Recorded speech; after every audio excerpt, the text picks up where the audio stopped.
Okay, so ocean acidification. Going from slideshow. Here are the goals of what I want you to understand today. And also, I did upload these slides almost just before logging on, but they are available so that you can follow along. But the goal is to understand the basic causes and consequences of ocean acidification. We should be able to, if you understand this concept well, you should be able to define ocean acidification, describe how it is caused by anthropogenic fossil fuel consumption, explain the basic chemistry behind ocean acidification, and describe potential consequences of ocean acidification. And that's how this lecture is going to progress. Okay, this is just a reminder of where we've been and where we're going, kind of a nice moment before this second exam. So here's our planetary boundaries framework. We spent about the first 2 weeks of the class just talking about this framework and placing the concept of planetary boundaries within our broader understanding of the Anthropocene, the Great Acceleration, and all of that. And then we've been going one by one through the boundaries, understanding the basics of each boundary and why really we're concerned about them. So we start with land system change. And then we went to biochemical flows, or I also say typically in class biogeochemical flows.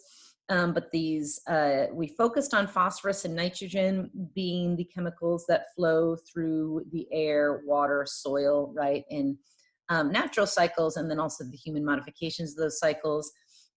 And then I threw carbon cycle in that category to prepare you to think about climate change, but also carbon being an element that cycles through the earth.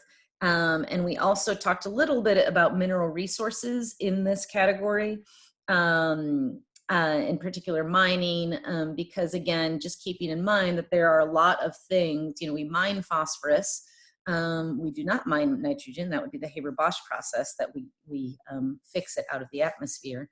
But then there's all these other elements out there that we do mine in order to fuel our economy and our lifestyle. And so I put those in that sort of biochemical flows boundary for things to think about. We talked about freshwater use. That was a pretty short, we only spent about a week on that boundary. And really had a focus on, since I took it a little bit as a given that you all had the basic understanding of the water cycle, a lot of our focus was on issues, scalar issues and issues of water scarcity. And then we've been on this, this one right now, which is climate change. Climate change has sort of pervaded throughout the semester in the sense that it is one of those boundaries that is ends up affecting all the other boundaries. But the actual science of it, we discussed on Monday and Wednesday of this week. And then climate change leads directly into this issue that we're going to talk about today, which is ocean acidification.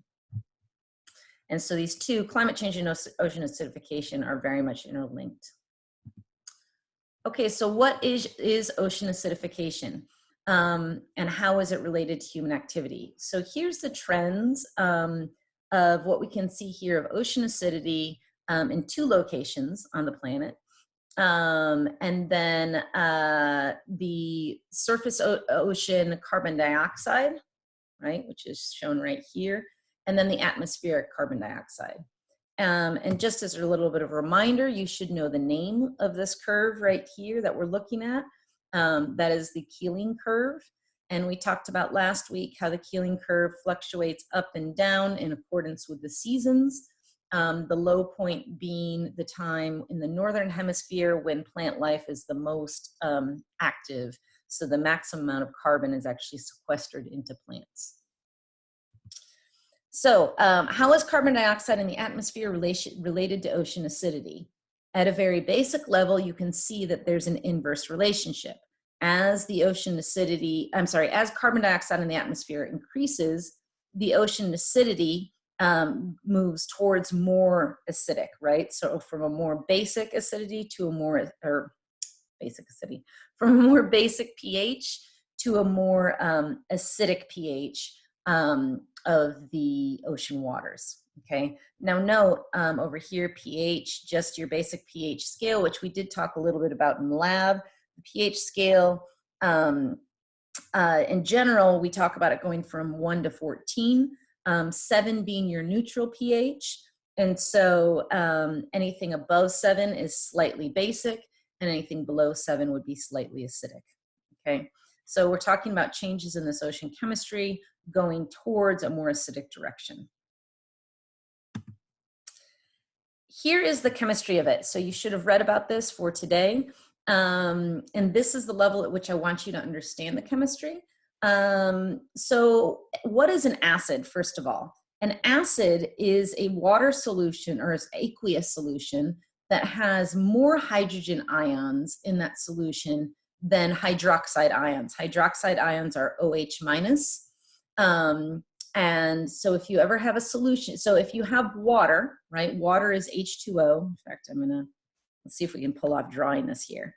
Pen, okay. So water is H2O. This is really just to entertain me at this point. Okay, water is H2O, and it will naturally dissociate into hydrogen ions. And we're getting there. Hydroxide ions. Oh, man. Oh, that's an O. H minus. Okay, that's a hydroxide ion. And if you can see, if you have two H's and one O, and then on this side of the equation, you have two H's, one with a positive charge and one with a negative charge, and one O, you essentially have the same charge balance when water dissociates like this. So ultimately, you have a balanced number of hydroxide ions and hydrogen ions if it were just a pure water solution. And what would happen, and this actually goes both ways, is just that these molecules kind of go back and forth between being in this state and being linked together as this H2O molecule, right? Now, what happens in a more acidic solution is you get this combination of water with anything that causes the acidity, right? You get the combination of water and the hydroxide ions essentially get bound up in other molecules, and you get more free hydrogen ions in that water. And this would be causing an acidic solution. The opposite happens if you're getting a basic solution, where more of these hydrogen ions get bound up and you release more of the hydroxide ions into the water. Okay, so that's really just the basic chemistry of acids and bases. All right, now let's see if I can delete this. Oh man, aha, okay. Eraser. We're gonna make this go away now. Okay, that was fun. It's fun for me anyway. Stop, how do I stop all this? I don't know, I just won't touch anything else. Okay, so in this case, atmospheric carbon dioxide is going to dissolve into the ocean, and it's dissolving into the ocean all the time, but it's dissolving at a higher rate because we have higher amounts of carbon dioxide in the atmosphere. And so that carbon dioxide dissolves into the ocean. It is interacting with those water molecules and creating carbonic acid, which what carbonic acid does is it's going to dissociate into a bicarbonate ion and hydrogen ions, okay? And these hydrogen ions are what is causing this acidity of the ocean. And then these carbonate ions will also further dissociate and can actually settle out of the ocean. They can interact with other things that are in the ocean as well. Man, I want my little pointer back. Ah, laser pointer. Oh, this is fun. Okay, so now we have, this is just another chart that's actually showing essentially the same thing, which is here we can see our carbon dioxide increases over time in the atmosphere. Here we can see different readings of carbon dioxide that is dissolved into the ocean. And here we are looking at carbonate ions. So the same thing, the carbonate ions that I was showing you from the last slide. And here we're looking at variations in ocean pH, right? So again, we're seeing the same trend, more carbon dioxide in the ocean, lowering of ocean pH, and also having the carbonate in the ocean.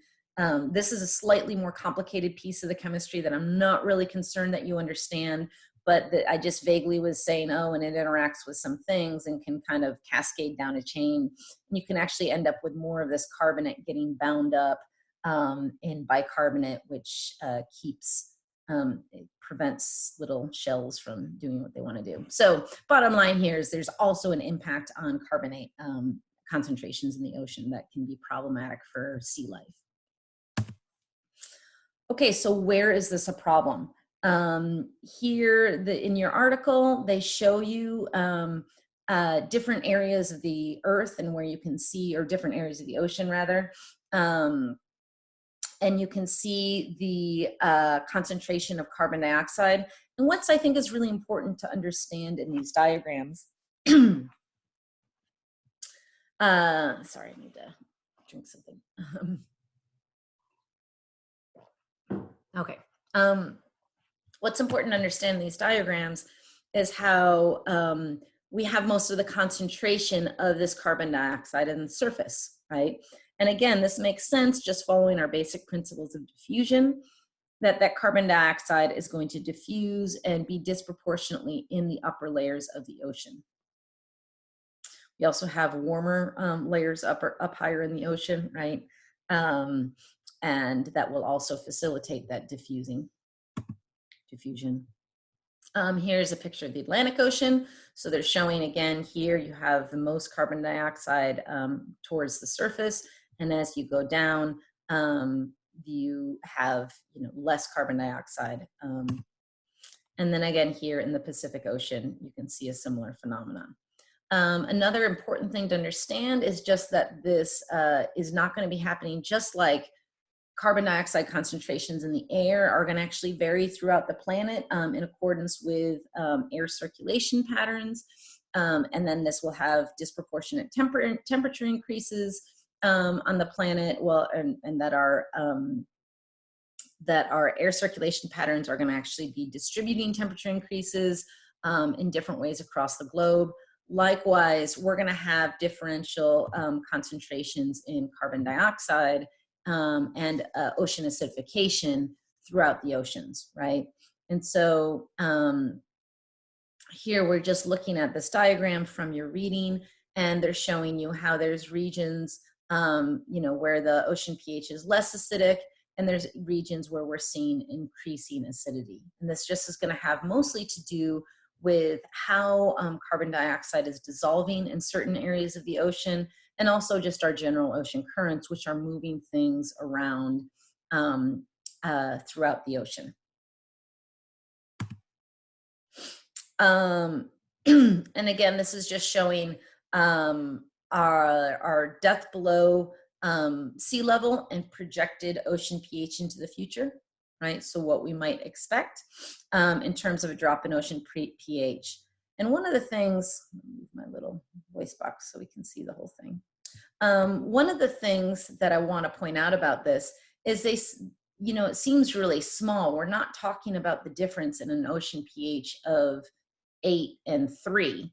And just by point of reference, 3 would be like the pH of, I think apple juice is something like 3, right?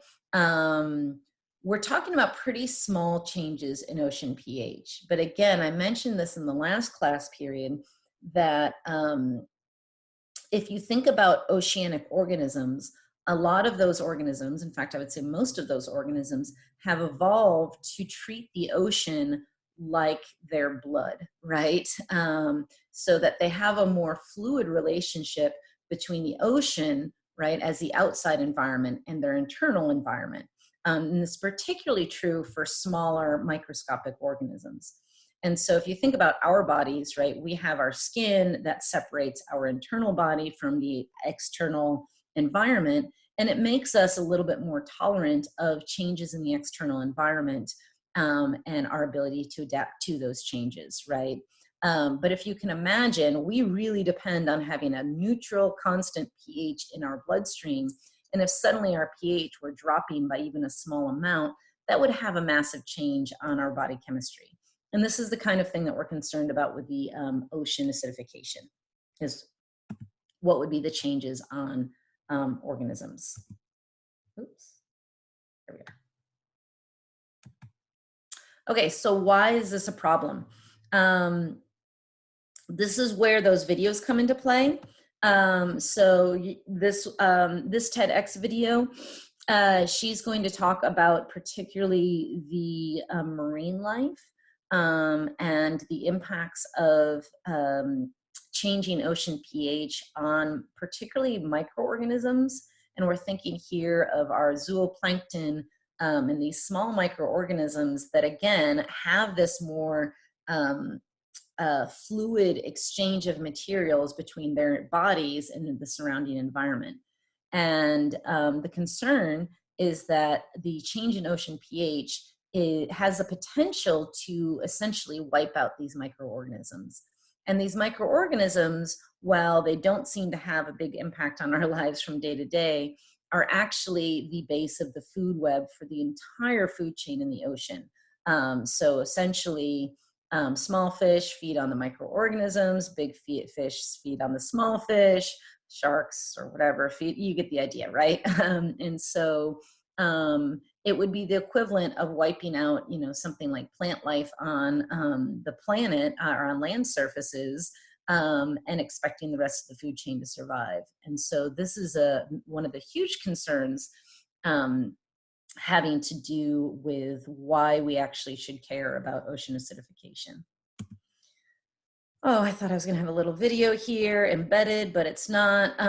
But you can go ahead on Moodle and see this video as well.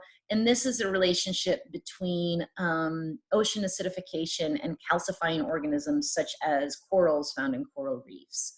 And essentially, organisms that create shells, that create these calcified bodies are especially prone to the potential damage of ocean acidification. The acidic ocean can essentially corrode their shell structure and can corrode their bodies, and this causes well, it kills them.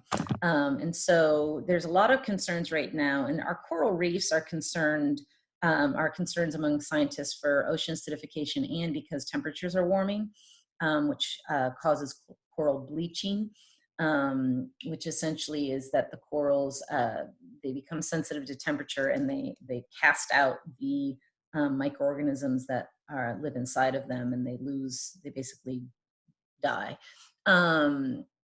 And so combining these two factors, we're really concerned about the impacts of these environmental changes on coral reefs in the long term. I remember, let's see, this was 10 years ago, sitting in a lecture with a marine biologist who was a specialist in coral reefs. And he was just so passionately upset about the fact that coral reefs are some of the longest continuous ecosystems that we have on the planet. And many scientists believe that we can expect them to be gone within 50 years.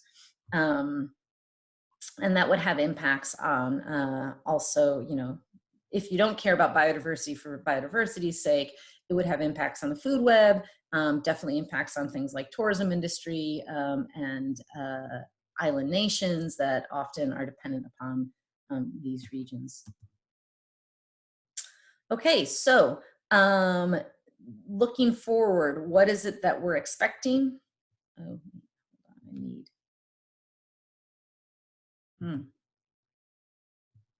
I need to, darn it. My arrow options. Hold on. Let's try something here.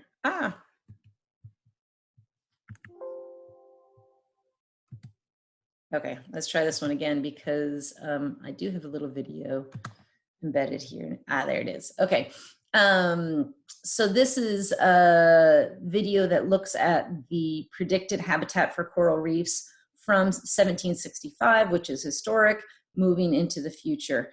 And again, just note here the color, that this red color means that it's a poor habitat, and this blue color is our good habitat for coral reefs.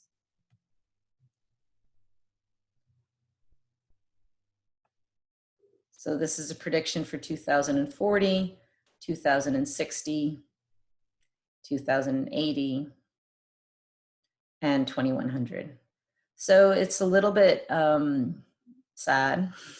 The reality of what coral reefs are already experiencing, the changes that scientists have already been able to document on the bleaching events that are happening because of the warming temperatures in the water, and the impact of acidification compounding that to make it so that our waters across the globe are more and more going to be inhospitable to coral reefs. And it's changing really quickly. And again, we're looking at the extinction of these entire ecosystems. So not just these corals dying, but also all of these fish that depend on them. And so I'm not sure how many, they're a little bit out of vogue, but there used to be, I feel like 20 years ago, you used to see these tropical fish tanks everywhere. And you would see all these beautiful tropical fish, the angelfish, the parrotfish, which people eat, in these coral reefs. And that's the ecosystem, or sorry, people used to put them in these fish tanks, but that is the ecosystem, the Nemo ecosystem, if you will, that we are concerned about disappearing. Okay, so I think this is actually my last slide. As I mentioned, this was a rather short directed lecture. But this slide is just showing you the changes in surface pH looking into the future, right? So this is part of that intergovernmental IPCC, the IPCC report, right? What are the predicted changes in surface pH that we would expect in the future, right? And again, note that these are fractions of or small fractions of changes in pH, right? But in some areas, we're expecting as much as 0.5 more acidic pH in regions of the globe, and that this is expected to have potentially devastating effects on marine life. All right, let's see, there we go. I'm going to stop recording and then take questions from all of you. Stop recording.